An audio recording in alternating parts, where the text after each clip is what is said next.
नमस्कार सोबत्यांनो, तुमचं माझ्या युट्यूब चॅनलवर स्वागत आहे। आज तुम्हाला मी मस्त माहिती देतो। पहा मग सोबत्या पुढे आता व्हिडिओ। तुमच्या गावाची जी समस्या असली, नळणी आले, गटारीनी झाल्या, रस्त्यानी बनले, विकास कामं कोणतंही नाही झालं, तर तुम्ही डायरेक्ट नरेंद्र मोदीला फोन लावता का? नाही। तुम्ही मुख्यमंत्र्याला फोन करता का? नाही। मग देता का रस्ते बनवून, देता का नाल्या बनवून? तुम्ही मुख्यमंत्र्याला म्हणू शकता का शिंदे साहेबाला? नाही, यायला नाही म्हणू शकत आपण। केंद्राचं सरकार पूर्ण पाहण्यासाठी केंद्रात सरकार आहे। राज्याचं पूर्ण डेव्हलपमेंट पाहण्यासाठी, पुरे कामं पाहण्यासाठी राज्यात सरकार बनेल आहे। आणि गावाचा विकास, कोणाचे रस्ते बाकी आहे, कोणाच्या नळाला पाणी येत नाही, कोणाचं गटार बांधायची राहिली, विकास कामं जे आहे ते ग्रामपंचायत कार्यालयच पाहतं। त्याचे सरपंच, सदस्य, ग्रामसेवक याचं काम आहे ते। कोणते रस्ते बांधले, कोणत्या नाल्या बांधल्या नाही, कोणते रस्ते बांधायचे बाकी आहे, हे जेवढे बी काम आहे हे गावातल्या नागरिकाला माहिती राहील आणि ग्रामपंचायतला माहिती राहील। म्हणून का काही ते मंत्री साहेबाला माहिती राहील का, शिंदे साहेबाला का ते मोदी सरकारला माहिती राहील? नाही। जे काम गावातले ते गावातल्यालाच माहिती राहील। आणि तुमच्या गावातल्या समस्या तुम्हाला माहिती, तुमच्या गावातल्या समस्या तुम्ही सोडवल्या पाहिजे। जे फंडिंग केंद्र सरकार देते, जे अनुदान केंद्र सरकार देते, राज्य सरकार देते, पण तुम्ही इकून प्रस्ताव तर पाठवले पाहिजे। प्रस्तावामध्ये आमचे हे रस्ते बनवणं आहे, गटारी बनवणं आहे, पाण्याची सोय करणं आहे, इकून प्रस्ताव पाठवणं पडतो। इकून प्रस्ताव ग्रामपंचायतच्या सभेचा जर गेला, ग्रामपंचायतचा सही शिक्का मारून पंचायत समितीला जाते, जिल्हा परिषदला जाते, बीडीला जाते, सँक्शन होते आणि रपकन पैसे येतात सोबत्या हो। म्हणून ग्रामपंचायत तुमच्या गावाचा डेव्हलपमेंट करण्यासाठी लोकशाहीतून निर्माण झालेली संस्था आहे ग्रामपंचायत। त्या ठिकाणी तुमच्या गावाचे मेंबर तुम्ही निवडून देता। तुमच्या गावातल्या सदस्याला अधिकार आहे, तुमच्या गावातल्या नागरिकाला अधिकार आहे ग्रामपंचायत मध्ये उभं राहायचा। आणि त्याच्यामुळे टेन्शन घ्यायचं काही काम नाही। ग्रामपंचायत गावची जनता, गावातली जेवढी बी जनता आहे, प्रत्येक जनतेला, प्रत्येक माणसाला ग्रामपंचायतचा जो विकास आहे, जे विकास कामं आहे, किती पैसे टाकले, किती काढले, हा पाहण्याचा अधिकार आहे सोबत्या। म्हणून गव्हर्नमेंटनं एक ॲप्लिकेशन लोकांसमोर ठेवलं। हे सर्व ग्रामपंचायतचा कारभार माहिती होण्यासाठी गव्हर्नमेंटनं एक ॲप्लिकेशन लॉन्च केलं। मेरी पंचायत म्हणून ॲप्लिकेशन आहे। प्ले स्टोअरवर जा, मेरी पंचायत डाउनलोड करा। पुऱ्या भारतातल्या ग्रामपंचायतचा विकास कामे, पैसे आले गेले, बँकेत किती जमा आहे, किती काढले, कोणत्या तारखेला काढले, कोणाच्या नावावर टाकले, हे सगळी जानकारी, हे सर्व माहिती तिच्यामध्ये सोबत्या हो। टेन्शन घ्यायचं काम नाही आता। हे ॲप्लिकेशन कशासाठी उपयोगात आहे? माझ्या हक्काचे पैसे, माझ्या गावाचे पैसे, जो माझ्या ग्रुप ग्रामपंचायतमध्ये जो फंड येतो, कुठे युटिलाइज केला जातो, तो योग्य आहे की अयोग्य आहे? ग्रामपंचायतमध्ये होणारे काम ते बरोबर आहे का चुकीचं आहे?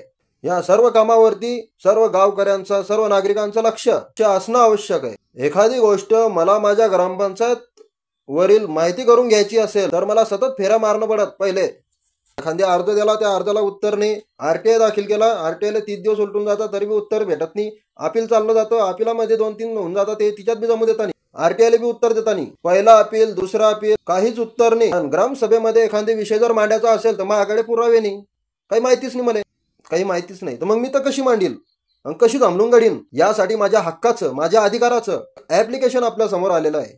मेरी पंचायत, प्ले स्टोअरवर जा, डाउनलोड करा। मेरी पंचायत या ॲप्लिकेशनमध्ये ग्रामपंचायतची सर्व माहिती मिळेल। त्यासाठीच मी हा व्हिडिओ बनवत आहे। हा व्हिडिओ गावातल्या प्रत्येक नागरिकापर्यंत पोहोचला पाहिजे। प्रत्येक गावच्या बऱ्याच जणांची इच्छा असेल की हा व्हिडिओ बंद झाला पाहिजे, हा व्हिडिओ पोहोचला नाही पाहिजे, असे काही सोबती म्हणत असतील। हा व्हिडिओ थांबवला पाहिजे।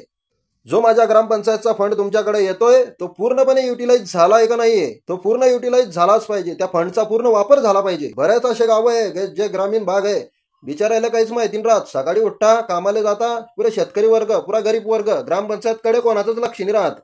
काय करतील ते बी? आतापर्यंत त्या ग्रामपंचायत मार्फत गावामध्ये लाईट नाहीये, गटारीची व्यवस्था नाही, पाण्याची व्यवस्था नाही, रस्ते नाहीये। या रस्त्यांवरती, ह्या योजनेवरती लाखो करोड रुपये या ग्रामपंचायतमध्ये फंड येतो।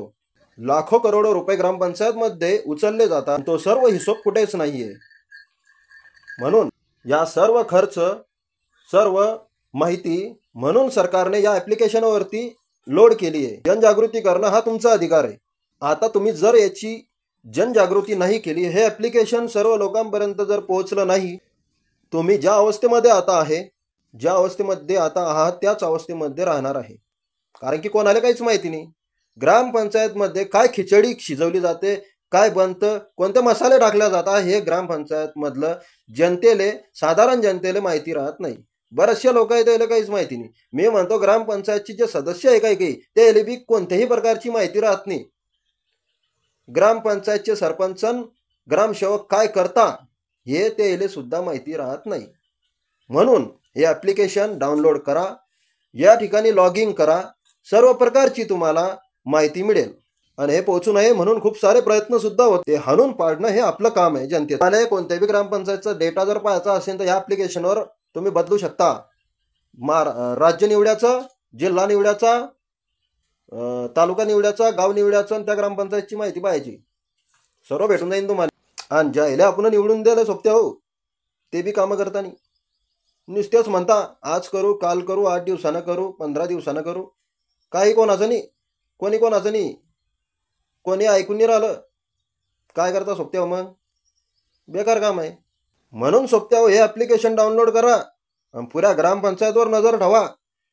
कारण की तुम्हालाही माहिती पडलं पाहिजे की काय चालू आहे मधात, कामं होत आहे का नाही होत आहे, पैसे खर्च केले, कुठे खर्च केले, काय बनवलं, काय आणलं, सगळी डिटेल आहे तिच्यावर. जा मग सोपत्या हो तिच्यावर. भारतीय राजकारणाची सुरुवात जिथून होते, भारतीय लोकांना राजकारण शिकवणारी शाळा, भारतीय लोकशाहीचा राज्यघटनेचा जो पाया ते ग्रामपंचायत आहे. ज्या ठिकाणी सर्वात भयंकर कॉम्पिटिशन राहतं, आमदार केल्याने, खासदार केल्याने, कोणत्याच निवडणुकीला राहत नाही, ते म्हणजे आमच्या ग्रामपंचायतले राहते. ग्रामपंचायतचं इलेक्शन लोक 4-4 मतानं पडतात, 2-2 मतानं बी पडते. सगळे म्हातारे कुतारे सगळे जमा करून आणतात ते मतदानाला. त्याच्यामध्ये पहिलं सरपंच डायरेक्ट होता, आता इनडायरेक्ट झाला. कारण भारतीय लोकांना राजकारण शिकवणारी ही शाळा आहे. आणि भारतीय लोकशाहीचा ग्रामपंचायत म्हणजे एक पाया आहे. आणि त्याच्यामधून लोकांना भविष्याचं राजकारण, आमदार खासदार व्हायचं असेल तर त्याचं राजकारण, आणि राजकारणामध्ये आणायचं कसं, का त्याला सतरंग्यात उचलून ठेवायचं, आणि त्याच्यासाठी ग्रामपंचायतचं इलेक्शन राहतं. आणि म्हणून ग्रामपंचायतच्या इलेक्शन सारखी मजाच येत नाही सोपत्या हो. भारतीय लोकशाहीचं खरं दर्शन जर पाहायचं असेल, भारतीय लोकशाही काय हे समजून घेणं असन, फक्त ग्रामपंचायतच्या इलेक्शनच्या दिवशी ज्या जिल्हाधिकारी कार्यालयात रिझल्ट राहतो, ज्या तहसील कार्यालयामध्ये रिझल्ट राहतो, त्या ठिकाणी सोपत्या हो जादा गंमत पाहायला. सगळ्या पार्टीचे लोक हे गँगाच गँगा, हे थवेच्या थवे, पुऱ्या गावची गँग राहते. काही लोक तर पहिलेच बँड गिंड सगळं घेऊन येता, हार फुलं सगळं आणता, पहिलेच गुलाल गिलाल सगळं आणून ठेवता. आणि रिझल्ट लागू दे सोपत्या, रिझल्ट लागल्यावरच माहिती पडेल ना. एका मतानं शीट जाते. लोकसभा, विधानसभा या ठिकाणी 10-10 हजार, 20-20 हजारानं मागे पुढे होते. पण या ग्रामपंचायतला एक मतानं बी मानून निवडून येतो, निवडून बी येतो. आणि चारी भोवताल पोलिसाचा ताफा. अमुक ग्रामपंचायतच्या सदस्यांनी पाहिजे जाता सगळे ज्या ठिकाणी मतमोजणी चालू राहते त्या ठिकाणी जाता सगळे. मग तडी कार्ड बिल्ड भेटते, हजर राहा सगळे सोपत्या हो. मग तडी गेले की VVM इलेक्ट्रिक मशीन ते मतमोजणीचं लय सत्यानाश आहे सोपत्या हो. ग्रामपंचायत म्हणजे साधनी बेकार का माहितीये. आणि त्या ग्रामपंचायतचं इलेक्शन आलं की जे म्हातारे कुतारे राहतात ते जगन चालता बी येत नाही, ते उचलून घेऊन जाता मतदान करायला. आणि त्या आजीसोबत, त्या बाबासोबत जे नातू राहते ते सोबत नेतो, नाही तर मग कोणी माणूस येतो, तो काय म्हणतो, ते बुडी ते म्हातारी तो बुवा काय म्हणतो मला दिसत नाही, पुऱ्या नातू काय म्हणतो, थांब ना बाबा मी नाही का पाय, पुढीचं नाव काय पाय, मग म्हाताऱ्याचं नाव पाय काय. आणि त्या म्हाताऱ्यासोबत आणि त्या म्हातारीसोबत जे जातं ना ते त्याला दिसत नाही, हेच बटन दाबून देतात त्याच्या पहिले जे सोबत जाणार राहतात ते. कारण की म्हातारीला दिसत नाही, हे सोबत जातात तडी त्या ठिकाणी. मतदान झालं की ते मस्त घरी घेऊन जाता, देता सोडून. मरेले टेकणारं लोकांचं मतदान जे होत असेल ते म्हणजे ग्रामपंचायत. ग्रामपंचायत म्हटलं म्हणजे खतरनाक.